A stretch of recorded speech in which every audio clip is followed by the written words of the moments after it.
வணக்கம் நண்பர்களே. இன்றைய பதிவில் நம்ம பார்க்க போகிறது ஆண்டாள் கோவில்.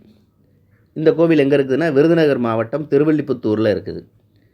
ஆழ்வார்களில் பெரியாழ்வார் மற்றும் ஆண்டாள் அவதரித்த திருத்தலம். இது 108 திவ்ய தேசங்களில் 99வது திருத்தலம். மேலும் பெரியாழ்வாரின் வளர்ப்பு மகள் கோதை நாச்சியார் எனும் ஆண்டாள் இங்கே இருக்கிறாங்க. ஆண்டவனை ஆட்கொண்டதால் ஆண்டாள் அப்படிங்கிற பெயர் கிடைக்குது. கோவில் கட்டுமானம்னு பார்த்துக்கிட்டிங்கன்னா 10ஆம் நூற்றாண்டில் இருந்து 16ஆம் நூற்றாண்டு வரை கட்டிடங்கள் கட்டப்பட்டு உள்ளது. 196 அடி ராஜகோபுரத்தை விஜயநகர மன்னர் கட்டுறாரு. இது தமிழ்நாட்டின் நினைவு சின்னமாக இன்றளவிலும் உள்ளது. வரலாறு யாதெனில் நந்தவனத்தில் துளசி செடியின் அடியில் குழந்தையாக கண்டெடுத்து பெரியாழ்வார் வளர்த்து வருகிறார்.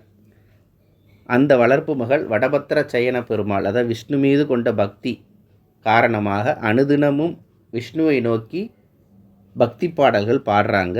அதன் காரணமாக விஷ்ணு அவள் முன் தோன்றி தன்னுள் ஐக்கியப்படுத்தி கொள்கிறார். அதனாலேயே ஆண்டாள் விஷ்ணுவை நோக்கி மார்கழி மாதத்தில் பாடிய அந்த பக்தி பாடல்களை திருப்பாவையாகவும் இன்றளவில் பக்தர்களால் கடைபிடிக்கப்படுகிறது. தென்பகுதிகளில் மிகச்சிறந்த கோவிலும் வழிபாட்டு முறையும் இதுவே.